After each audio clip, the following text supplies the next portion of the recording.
Hello, this is Nick Anderson, Senior Customer Success Manager for DoControl. For this video, we are going to go through best practices and the anatomy of workflows. To get started, make sure that you are in the Workflows tab on the left-hand corner. And if you're following along, we're going to head to this drop down here and choose from scratch, which allows us to build a workflow, like you guessed, from scratch. Now, in the top left-hand corner, we can go ahead and name this workflow, and this name will show up in the workflow dashboard, so you have reference of what the workflow is, along with a workflow description. So if I wanted to go ahead and say this is for an external sharing event, I've named the workflow, I've given a brief description, and then we start with the trigger event. Each workflow needs and must have one trigger event. We can't have any more or less.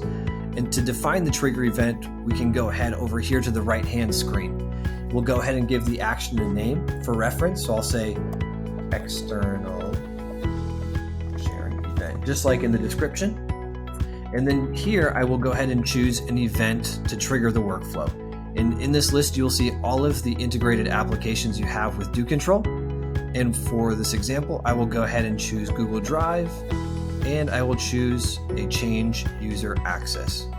Now, once you integrate with a particular application and events have started to happen, you will start to see these events populate. So if you don't see as many events as I have here in my demo, don't worry. As time goes on and these events happen within your own instance, they will populate within DoControl for your selection in a trigger event. So again, I will use change user access for my example. If you'd like to explore workflow use cases and pre-built templates for workflows, feel free to go ahead and click Explore Use Cases. Now down to condition. Every workflow trigger must have at least one condition. If you'd like to use multiple conditions, we offer using and, or logic within the conditions. To get started, since I am using a change user access event, I will do the drop down and you'll see the list of pre-built macros that we have that make DoControl a low code or no code solution. So I will choose the get collaborators macro. And for here, the comparator, I can say that all of the collaborators must meet a certain condition, or at least one of the collaborators must meet a certain condition. So I'll go ahead and choose at least one. And you'll see that I can choose equals particular value, contains a particular value. Maybe I want to do it based off of group membership or domains. For this example, I'll just go ahead and say, let's go ahead, drop down, at least one is not in our trusted domains. So if a collaborator is not in our trusted domains, this workflow will now trigger. Now to build out the rest of our workflow, we must add actions to the workflow. On the left-hand side, you will see the list of all available action types, and I will go through each one of these now before building out an example workflow. We have a wait. Wait is a way for you to add a certain time period in between actions of a workflow, such as maybe allowing an external share for 30 days or a public share for 30 days before taking on remediation. You can define a wait period within the workflow here, and I will show that briefly. We have three types of notification offerings within DoControl. We can notify by email, notify in Slack, or notify by webhook. Each one of these has its own purposes. I will go through these very shortly as well. We have approval. When sharing of sensitive information needs a secondary approval, either from an actor or their manager, we can add an approval with yes logic and no logic to add more granularity to a workflow. Flow control. This provides several different options, including a conditional step, where maybe we want to include conditional steps based off of group membership. Or if we're to do a PII scan, maybe we need to reach a certain confidence threshold. There's a lot that we can do that conditionals offer flexibility within a workflow. We can do array filtering to filter out and parse out objects based off of conditions. In often cases, we see customers using array filters to maybe filter out external collaborators on a document to take on remediation. Or the last flow control option is to simply end a workflow with no further action. We offer remediation options depending on the application we're talking about.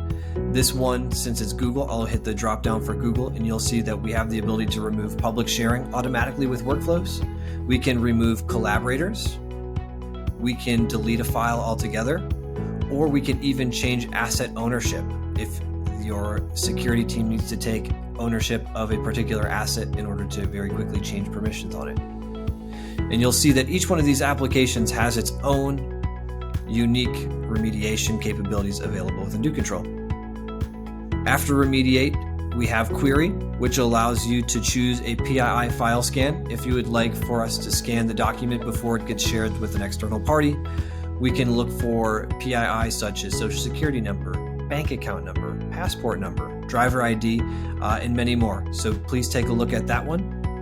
And then you'll see down below we have application-specific queries such as get file metadata, get file hash for Google Drive, and soon to have those capabilities for Box as well. And last but not least, after query actions, we have our utility options. We have the ability to create JIRA issues, to send logs for Datadog and create incidents, or we can even choose to check IP and check file through VirusTotal. And then the last one here is the option to create a custom HTTP request. If you want to get events out of DoControl into third-party applications we do not support with native integrations, HTTP requests are a great option to do so. An example of this would be if you wanted to create a ticket within ServiceNow ITSM solution. While we don't have a native integration today, we can send this HTTP request out to ServiceNow to have something generated. And now that we have talked through all of the potential workflow actions, let's go ahead and build a very simple workflow using what we just discussed. So again, to recap, the trigger event here is an external sharing event that will be triggered upon a change user access event where a collaborator, at least one of them, is not in a trusted domain. So let's go ahead here and start with an approval step. Click the tile, drag it onto the canvas, and connect the trigger event to the approval event by simply clicking and dragging the mouse. Now in the approval step, you have the option to choose how the approval gets sent to the particular user. In this case, we can do email or Slack. In Slack, we have channels, or we can send via DMs. And for the purpose of this, I'll go ahead and I'll send myself a DM. But just know we also offer the ability to use pre-built macros, just like we could within the trigger condition. And for the approval, I'll say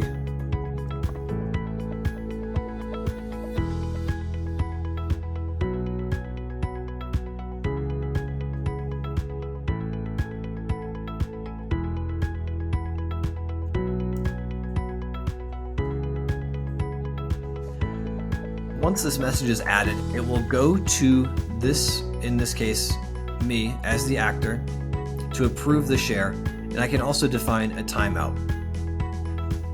And why this is important is because we can choose follow-up actions based off of no logic from the approval. We can choose actions based off of the timeout logic from the approval, or we can also choose actions based off of the yes approval. So to build this out, if a user was to approve a sharing event, let's go ahead and go back to this wait. I'm going to drag the tile over, connect from approve to wait. And in our example, let's say we want to give this document 30 days exposure. There we go, wait 30 days before we take any further action on it. And then maybe after 30 days, instead of going to remove the collaborator, maybe I'd like to have this be reapproved. So I can actually drag from the bottom of the wait action all the way back up to approve to create a loop function within workflows. Now at the same time, if I choose not to approve that share initially or upon reapproval, I can choose a remove collaborator step. So I'll go ahead and I'll drag and drop this on the canvas. I'm going to zoom out just a little bit, and I'll go ahead and remove collaborator, and I'll choose this as an option for timeout. So if no one approves it after the 1 business day given, we'll automatically remove collaborators. Or if the no logic is chosen, we will also go ahead and remove collaborators. Now, another way to build this workflow out even further, if you'd like, is to add a notification step. So for example, if we wanted to remove this, what we could do is go notify in Slack